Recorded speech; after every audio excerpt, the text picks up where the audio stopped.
Pesawat udara milik TNI Angkatan Udara dengan nomor penerbangan Camar 04 tergelincir di Bandara Moses Kilangin Timika, Kabupaten Mimika, Provinsi Papua Tengah pada Senin 17 April 2023 malam.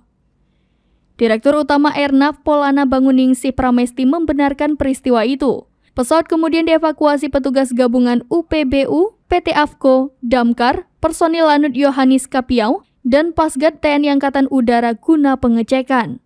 Diketahui, TNI Angkatan Udara telah membentuk tim untuk melakukan investigasi insiden tersebut. Kepala Dinas Penerangan TNI Angkatan Udara, Marsma TN Indan Gilang Buldansyah menyebutkan, pesawat dengan tail number AI7304 sebelumnya dalam penerbangan dari Jakarta menuju Lanut Patimura Ambon dan melanjutkan penerbangan ke Lanut Yohanes Kapiau Timika untuk misi dukungan penerbangan rutin.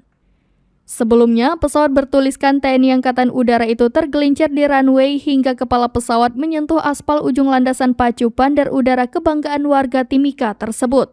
Sontak saja kejadian tersebut membuat warga yang melintas di area sekitaran Bandar Udara Moses Kilangin Timika beramai-ramai mengabadikan momen tersebut.